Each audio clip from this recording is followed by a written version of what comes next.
go ahead and put these there, bro. Wherever. Okay. Perfect. Hey, man, how's that leg? Good. It doesn't even hurt anymore. No? It's just annoying. I had to move that seat all the way back, bro. Like, oh, yeah. Yeah. It was the last game, right? Yeah. It happened 10 plays in. I made it about 10 plays. Jeez, man, that sucks. I broke it down like high ankle, so my fibula.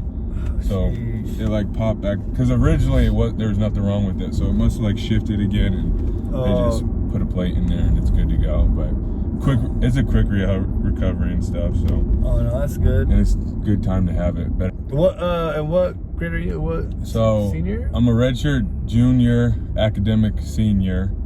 Okay. But then this last season didn't count because of COVID. So then I get a whole nother year. So I have 2 more years. Oh, that's good, man. That's dope. Are they doing that for everyone or? Yeah. Oh, for okay, everyone. that's dope. Because I was gonna say that has to be tough for like seniors, you know? Yeah, what I mean? no, they passed the rule for that. So that was a big thing that kept a lot of people playing. I'm pretty sure because we played 4 games. Some teams played 8. Some people played 2. Some people played 1 because either they had COVID or issues happened. So like it was all over the place. So it was a good thing that they were able to have that rule. No, I'm from Iowa originally. Yeah, you're from Iowa.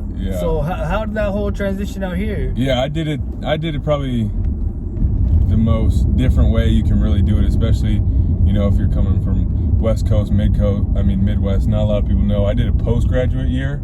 Okay. So I tore my meniscus. I'll go back a few steps. I tore my meniscus my junior year of high school. Okay. And that summer after your junior year is a big year to like go to camps, go to college camps, get recruited, all that. So I missed that opportunity to really get recruited big time. And so my senior year came around, didn't really have much for offers. A month in, I started getting like a JUCO, a couple of D3s, D2s, and then I had a couple of Division 1s. But then one of my family friends at the prep school, it's called Deerfield Academy, it's out in Massachusetts, reached out to my family because he's a family friend and stuff. So he just reached out and explained what a postgraduate year, because obviously I had no clue what it was. Right. So I got all that information, and then I was kind of like, well, hey, I can either take what I have right now or go out there and get something better or keep the same. It's not like I knew I wasn't going to drop any lower from what I had. So took the opportunity to go out there. That was an experience in and out of itself. Just because, it's a boarding school. It's exactly how you see on TV. Yeah. It's pretty crazy just seeing the lifestyle and stuff out there. So did that. Played football there, played basketball, did track. So I really did everything. So really it was kind of like repeating your senior year almost. Oh, okay. So I got a year to mature, get bigger. Ended up gaining a good amount of weight. And then my head football coach there, I had a good season and committed to the University of Connecticut, actually. I guess I could add that in. Oh, really? So I was really supposed to stay out on the East Coast, but then that coaching staff got fired. Everything got mixed up there. Oh, okay. But luckily, my head coach at Deerfield knew some of the old coaching staff at Wazoo. Oh, okay. So they sent my film, all that. People came out and then got that opportunity. It was kind of last minute, under recruited and stuff, but grateful for the opportunity, and that's how I got out here, really, I guess. Damn. Kind of short, long story. Your dad used to play for Iowa, right? Yeah, he played for the University of Iowa, so I've been in Iowa my whole life. Oh, man. Yeah, football in the family. How did he take that? Was he like, it is what it is? Or? He was pretty upset at the point, just leaving and right. Just wondering like how did I never get any opportunities in Iowa and stuff, Right. But, ended up coming out here. I guess it was my great opportunity. And ended up, seeing the field finally this year and last year a good amount of time and trying to get in my role and learning some new stuff. So how long have you been playing out here? Let's see. My timetable just gets all out of whack. So I got here 2017. Yeah, it was 2017 class. So okay. It's been going on my 4th year. Oh man. Yeah. Okay. Dope. So in 2 more years, just because of the COVID year, and then I redshirted my freshman year. So. Oh, so you were here through the whole coaching staff change? Yep. So I got originally recruited with Coach Leach and all that staff. But we've had 3 different defensive coordinators. So I've seen a lot of coaching change, but you know that's going to happen in college football. So you you don't really fully commit to the coaches. It's more like what you see at the school, opportunities all around that, because coaches come and leave. Right. But yeah, so that's kind of when the transfer portal. When was, I guess, yeah, 2017-18, kind of when the transfer portal really became a thing, because I don't know the exact rule back then, but something got changed where you're able to transfer and all you had to do was sit out a year. But before, it used to be a whole different thing. So transfer portal became big. It's slowly getting bigger, just because they keep changing the rules. And with all this COVID extra year, a lot of people are in the transfer portal. I think there's like 2,000 people in there right now, which is pretty crazy. But yeah, so the transfer portal is pretty big now. So did you ever, I mean, I don't know, you can take this out, but did you ever consider like changing? No, just you were committed. No, I was committed from the start, you know, just because, mainly because of a lot of stuff I built up.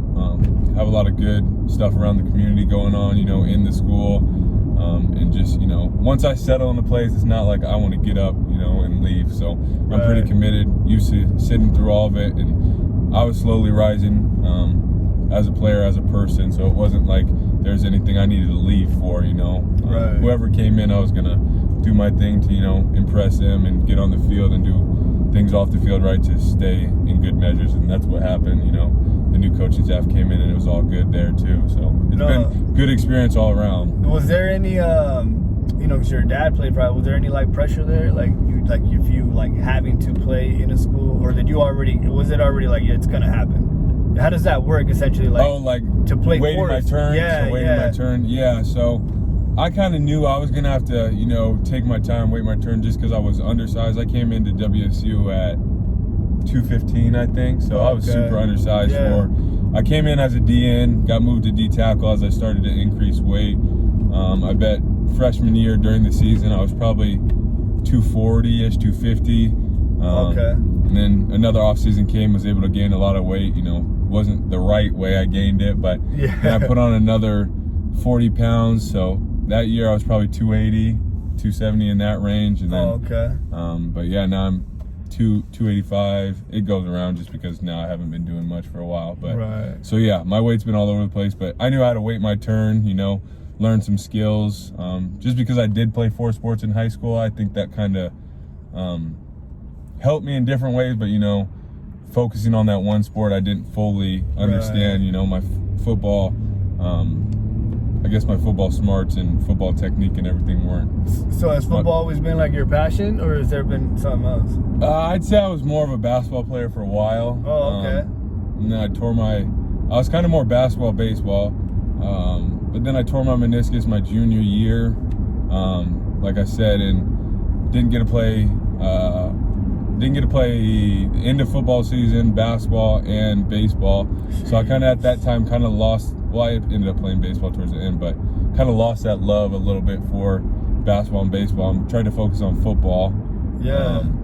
Just because that was my thing. So I think I fell back in love with football, you know, my senior year when I hadn't played any sports, and that was the first sport I played. So but yeah, football ended up becoming my number one, obviously, my senior year, and that's why I'm here. But then my freshman year at WCU, I ended up playing, I was part of the track and field team, so I did a little bit of throwing, but it didn't work with my schedule. So.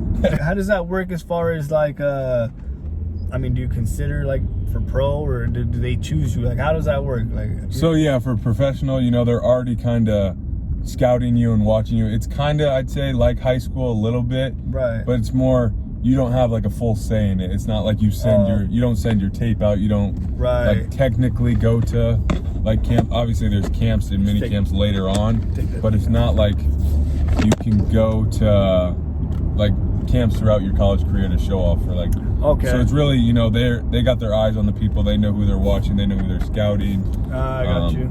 So yeah, you just like declare for it, I guess, and then your name's in a system, but they've already been watching you for a certain amount of time. So, you know, if you have that ability, if you think you're gonna make it, everyone tries for it, obviously. So I'm definitely gonna try for it just so I can try and make it to that next level. You know, it's hard. Only like 2% make it to the NFL or something. But yeah, so I mean, 2 more years, just got to keep doing the right things on and off the field.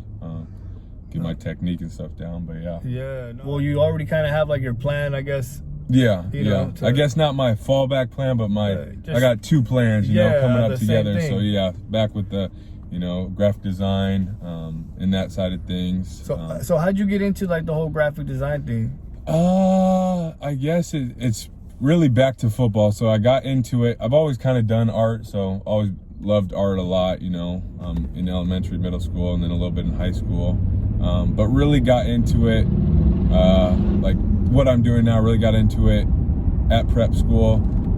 When commitment edits and stuff started becoming a thing. So, when someone says they committed to school, they jersey swap, do all that. Right. And someone in a group chat, when I was committed to UConn, had like sent one in the group chat, said someone made this for me, and I was like, it's kind of not that good. I think I can do better. Yeah. And so I started on my phone, just started whipping it up on my phone, and it was kind of rough, but I mean, they weren't that bad. I think I did that for like 6 months, and then finally, opened up the laptop and got on Photoshop, and then went off running with it. So it's been 4.5 years or so. Just doing it on my own. So I did commitment edits, top schools, all that stuff through Twitter, some freelance work through that, and just kept doing just random stuff, and just making different designs for people on the team around the school. So I kind of got a name there. And then I was finally asked to do a little internship with the Career Athletic Fund, which is our donor program at WSU. So I did some intern graphic design work for them. That was all over the place. That was kind of my transition out of sports design, really, and more towards like mailers and stuff, social media posts, stuff like that. Okay, yeah. So I made a whole bunch of that. And then through that, picked up a few other things just with people noticing me more and putting my work out there. Started working freelance for a nonprofit in Spokane. And then some other things keep popping up. So my work's slowly getting out there, and I'm trying to network as much as I can, got a few other things I can't really talk about right now. Right. That I'm freelancing, working with, and just some other opportunities coming up. But those will be official soon that I can definitely talk about and show. They're going to be fun just because, I'm finding my way outside of the sports design industry and, working in, I talked about the nonprofit in Spokane, which is Women Helping Women Fund. And that was different for me because it's, I'm working with purple, pink, and flowers and doing a whole bunch of stuff through that, sending out mailers to the members that are part of that. So that was different. And then the two that I'm doing now is also outside of the sports design. So I'm slowly finding a different, feel for graphic design and art. So that's pretty interesting just to do that type of stuff. No, that's dope though too, because I mean every little thing you're gonna learn a little bit from and be able to incorporate into what you want to do. Yeah. How is that now with the whole, how they're changing the rule now for players in college to be able to make So the name, image, likeliness, NIL, hopefully will come out soon. NCAA just put a pause on that, so that's a bummer right there. And that's just the idea that you can make money off your name. So you can sell jerseys, do signatures, go back home, start up a camp, and take that money, or really just use that money to send it somewhere else. You can bring in money through your name now. Right. I'm excited for it just through graphic design. If I can, do more things with my name and, show that I have talent outside of football, because there's normal Instagram influencers, there's normal people that can, do a lot of things, and get money out their name. It's the athletes that come to school and they're the walk-ons, Exactly. So they're paying to be on the team, be on school, they got to pay and do all this, and they can't get a job because they're doing the same hours that I'm doing, but they can't, they're not getting this paid for, so they don't have that opportunity to work. So if they can go home, start a camp, or they can do a little bit to even bring in a few hundred or something, just that small amount to help them out, so I think it's beneficial for them and that side of things. And then you talk about the higher end, so it's gonna be beneficial for everyone to do stuff, and that's really what I'm working towards and fighting for now. I was part of the We United movement, which was pushing for some change in college athletics. And especially like in a sport, I think like football, where injuries happen all the time. It's very likely to get injured. I think it'd be super dope for a player to be able to make money off of their name, and if worst case scenario they get injured or something, but at least they can still make money off of their name, Exactly with that, you don't know when your last game is, you don't know when your last college event's gonna be, so it's just messed up that there's no, you're getting your school paid for, right, which is a great thing, but then once you get injured, like you get a career in an injury, you can't hit the NFL, so now you have to go right back into the workforce. And it was like, I had this opportunity, I had this high platform where I could have set myself up to create sponsorships, create relationships, networking to, better yourself in those 4 years and not have to be so dependent on the NFL, where 2% of people only make it to. Hopefully, they're slowly starting to crack. There's stuff being put out, legislation put out and stuff that can hopefully, have something happen here soon that can help, at least get NLI moving in the right direction. We're the closest we've ever been. So hopefully it's gonna be passed soon. So you said you've been 4 years out here? Yeah, right? I think going on. Around there. I think this last summer was my fourth. I don't know. It's something like that. The time gets so mixed together, man. But yeah. So you were out here before the whole COVID and stuff. Yeah. So how was that as a player? Like, how did that when you guys first got the news about it? Like, how did the coaching and all that react to it? Yeah, it was crazy just because about a year ago is when our new head coach got hired. Okay. So then, we're already moving into a new system. It's already all over the place kind of for what we're doing. And then we're finally getting into training, and then do all that. We're ramping up, doing all the good things. And then spring break comes, and that's when, we go on spring break. And then they said, you might not be coming back. So we were not for some time. So we were thinking, it's going to be 3 weeks or something. Right. But that 3 weeks turns into a month turns into 3 months. And I think it ended up about like 3.5 months. We went back to campus June 1st or something. They had all the protocols there. So like you were training in groups of 10 people or something. You had whatever the state restrictions were for that. So we were training in those groups, training outside, but still getting our work in. And then, it's like, dang, all this stuff's happening. And then that's when I kind of got into the We United stuff, pushing for health and safety standards because it wasn't the same. Like, other schools weren't doing it as good as Wazoo was. Right. Washington State was doing a really good job putting stuff in place, but I was hearing stories of some schools. So, and then it's like the season comes and it's like the schedule is like we're 1 week out and you don't know what the schedule is completely. And then they propose a 8-game schedule. We end up playing 4 games this year, I think. So it was just hard, just because each week you didn't know what would happen. You didn't know if you were playing or not. So it was good at first, and then we got games canceled. We had 2 weeks off one time, and it was just like, dang. So it was more like, but then you had to go back to it. You have to have that mentality. You got to be like, all right, next day, you keep having the right mentality so you can be ready to attack it whenever it comes. So it was just like an up and down of like moods in your mental of how you're feeling, because you're like, dang, today it's not happening.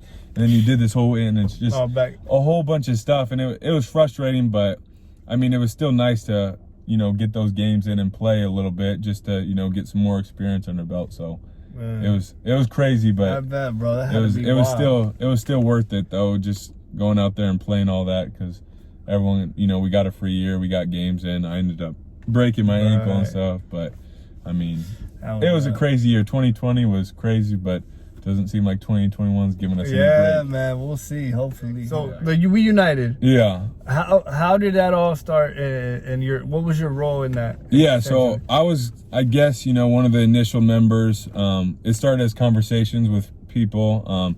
Dylan Boyles, my friend, who's from Iowa, went and played at Stanford, brought me in and it was started as conversation. We were just talking about health and safety standards, back in June or whatever, what was happening at your school, what was happening at mine. And like I was saying, Washington State was fine, but some schools were doing bad. So then we started getting on Zoom calls, and we started bringing more people in and hearing their stories. And then we were like, hey, we could really put something together here. We were getting educated, advised by some people and other athletes that knew what was going on. So then we really got into something real. And then I guess we created that list of demands and stuff. And that's what we published in the Players Tribune. And that talked about COVID health and safety standards, health insurance 6 years out, talked about a revenue share of the TV revenue back to the players, there's a whole lot of stuff in there. So we pushed that for that. We put that out there August 2nd, I think. It got a lot of support, you know, some bad support, mainly around the revenue sharing and all that. So, I mean, all that's always going to be an issue. But I was kind of one of the main guys pushing for it, and kept trying to recruit more people to be a part of it. It was kind of a hard thing to get behind, just because, you know, yeah, it was COVID health and safety standards, but it was also revenue sharing. So some guys didn't want to get behind it completely. Right. So that was the issue. We were hoping we could get more people, but we did a big push, you know, created a huge platform, and showed that athletes do have a big voice and can create a lot of change. So that was a great thing. We're still working towards creating some different things around that right now, and trying to figure out our next steps and stuff. It's something that hasn't been done before. All these, I think we had 450 Pac-12 players come together, that's and just great. push for a lot of stuff. Yeah, because I was reading an article, and they mentioned how they basically told you had like, I don't know, like a small, like an hour or something to come up with the logo. Oh yeah. So I was also on top of organizing and leadership. I was, like, I guess, creative director, graphic designer for them, and put out our stuff that we put on Twitter, our unity statement, different statements we put out. And then the one thing I put out that kind of blew up was the "We are united" with the "We want to play." So Justin Fields, Trevor Lawrence, big time quarterbacks, Ohio State and Clemson, and a couple other guys were tweeting out "We want to play." Right. And it was kind of being pushed in the media that they were against our movement, like we were two different things. Right. But finally we got together on the same call. All of the We United people and some of them got together and were like, hey, listen, you know, we're all working towards the same things. We all want to play. We all want COVID health and safety standards. And really kind of that idea, and then we put it together that we really need a players association for college sports. Yeah. So that was kind of the graphic I put together. We got on a call, and we were supposed to release it the next day, but then they called back and they were like, all right, we want to put it out before everyone goes to sleep. And because the next day they were supposed to cancel all sports, like all college sports. Okay. So we needed to put something out to say we all want to play, but we just need to put some things in place. So I put that graphic out, and it really blew up. It was like, what I'd say, I think I tweeted it saying they only gave me 20 minutes to save the world or something. And it kind of blew up. It was cool to see that, just because so many people, you know, retweeted it, posted it. I mean, not to put political views in here, Donald Trump even quote tweeted it. So that was pretty cool. Even though just the sense that it was a president. I'm not gonna bring politics and stuff in there, but that was cool just to see how high it reached. And, you know, I looked at it and it said like 500,000 people had viewed it or something. It was just pretty cool to see something go that far, and something to create change. And it really got me, you know, thinking and talking and realizing I can use my voice to do a lot of things. And that's where the podcast comes in. But yeah, some of my friends on the team already had one. And then I've just been listening to them, seeing them, and I was like, all right, I really want to talk about stuff, whether it's sports, my life, my friend's life, and then just bring on guests. So I talked to my other friend that's been talking about it, and he's a baseball player at WSU, Danny Cervantes. Hey, that's my last name. So Okay. We might be related, probably not. But, you know what I mean? But yeah, so he's getting on it, and then another soccer player, Khalees Barton. So we're coming together to build one out. It's called Showing Colors. Okay. So we're just going to use it, talk about life, mental health, college athletes, music, just everyone we know in different industries, bring us all together, share what's going on in their life, kind of how you do, you know, you bring in other people, do something like that, and how you see other podcasts, you know, bring in guests from all over the place. Because it's a dope platform, man, when you're able to kind of just sit and talk. You know, I love listening to podcasts, and then you hear just their, you know, more in depth. And, you know, it's different than like an interview. I feel like it's just a conversation, and you know, all this truth just kind of comes out. Exactly, because you kind of forget. You start to get in this mode where you forget. So it's your normal conversation. Like, say we were just chilling, sitting in the house, and you just drop the mic in the middle. That's what's going on. You really, because the camera's not in your face. You know, there's not. It's just a conversation, and you're gonna let everything loose. It's not an interview with specific questions, all this stuff. So it's a cool atmosphere, and I enjoy them now. No, I think so, man. Yeah, and at first, for me with podcasts, it was different. So it took me a little minute to get into them. But yeah, once I got that idea from it, like, it's just, oh man, these guys are just sitting down and just talking. You know, exactly. I think that'd be a really dope podcast, man, from you, especially because you know how you have that like you're in the sports world. So if you have a conversation about sports, you know, you're gonna have a different look than your outside viewer. Exactly. You know, you have a more in depth. And that's what we're trying to push for, because it's like, it's gonna be interesting, because a lot of people, you know, they hear the stuff at the sitting above the water, but they don't know what's down deep, you know. Yeah. You're really gonna see the experiences, hear their experiences of what's actually going on, like just, you know, somewhere to come together. So that's what we're trying to do. And I think you have a really cool one. I haven't really seen one driving around, so like, who did I see? I saw it from Johnny the Barber. Oh yeah. Because I was out. I've been out here for so long. I needed somewhere to get my hair cut, and I need to go hit him up before I leave, come back up. But you know, we really bonded too. I talked to him about it, and then that's how I found your page. I think I gave you a follow because you interviewed him. Yeah. And I saw your stuff, and I was like, dang, this is pretty cool. I haven't really, you know, seen it from this view, like someone driving around. So that was interesting, and you know, we connected, and now we're here. No, man, it was dope. Yeah, because I saw in your name, I was like, Dallas. I was like, man, that sounds so, or D Hobbs. I think it's D Hobbs, right? And your last name, I was like, man, that sounds so familiar.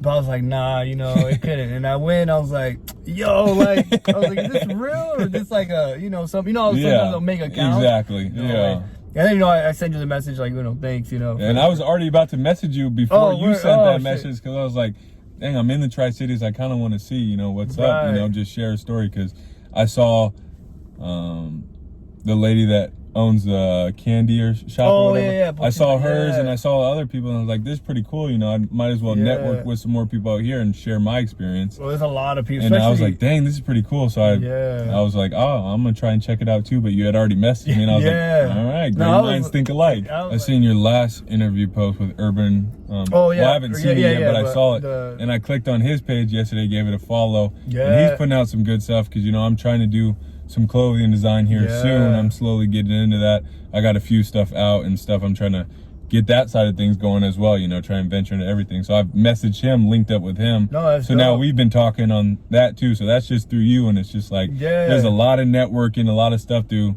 digital design and just everything. So, and that's what I think, you know, COVID really did, you know. COVID, like, obviously there was a lot of bad things that came through COVID, but it really put a halt to everyone's daily lives, you know, your daily routine. So a lot of creation was happening, a lot of self-thinking, mental growth, personal growth, all that stuff was happening, because it was like, dang, I'm not doing what I'm normally doing anymore. I need to do something different, or change my ways, or get better at this. So I think COVID really did that for myself. You know, I came and did a lot of things out of COVID just because I had all this free time.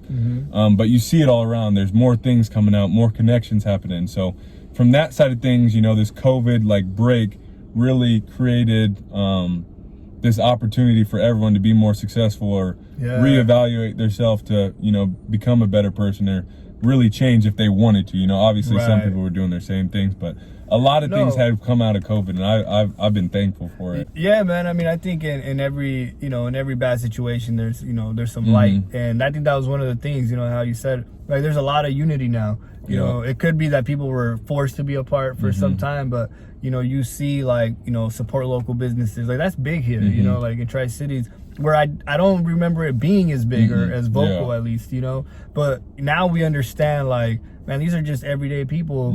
You know, why buy, you know, from a corporation when you can support your next person? So it's crazy, because this wouldn't be happening without COVID. You know, I'd be at school, or I'd be doing something else. So it's pretty crazy, all the little things that have come out of COVID, you know.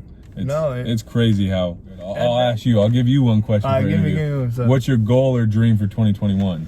Oh man, I have a few, but I think for sure I just want, you know, everything to kind of go back to normal, man. I think that's really what I want. Like, it sucks having to go into places and, you know, everything's distant, or there's just a lot of things that are places that are closed down. You walk by, like, in Pasco, I've gone by a few towns or restaurants and stuff that are closed. I don't know if it's because of the pandemic, but that's what I associated with. You know what I mean? So my hope is that everybody could come up, man. You know what I mean? Because I understand it's been rough, but yeah, and hopefully, you know, get you know, Neon Vices out there more, and just get more people out, you know. But we're talking about the Vice road trip. Exactly. Washington, Idaho. You know, hit all the spots, because that'd be something to be crazy. That'd be dope, actually. I haven't thought about that, because the idea that we've had recently was for, like, you know, to start getting some of the people I've had on before, like here and there, maybe like once every couple months or something, and do like what's it called, like a carpool episode type. Oh yeah, that'd be Because there's a lot of people that are connected here. Like that's how I've done my episodes. Like, oh, you should do this, but you know. And so something like that, but yo, road trip would be dope. So I finished my digital technology and culture major last fall, and now I'm working on a fine arts major.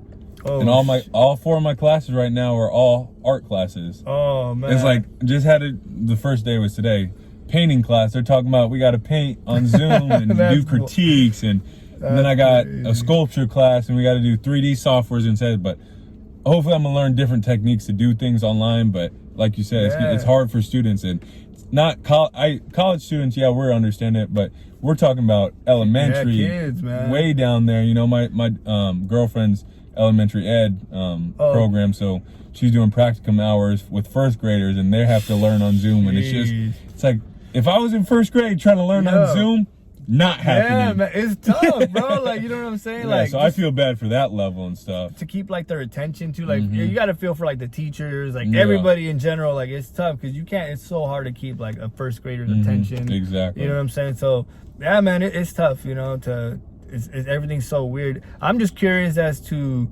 what things are gonna stick from this and what things are gonna change and go back. Because there's gonna be a lot of things that are put in place because of this that are good, some bad, but it's gonna be interesting how the world kind of changes and adapts to it. Yeah, like in 5 years, are people still gonna rock masks? You know what I'm saying? That's like, you know? When are masks actually gonna go away? Yeah, like if they are, like, because there's some people I've seen already, like it's becoming like a fashion thing. You know, they match it with the gear, the whole fit. The whole fit is dope. You know, I'm like, hey, that's a sick ass mask. Yeah, you know, for sure. So I mean, there's a lot of little things that I'm just curious to see how, because this is obviously going to have a long-term effect, you know, probably forever.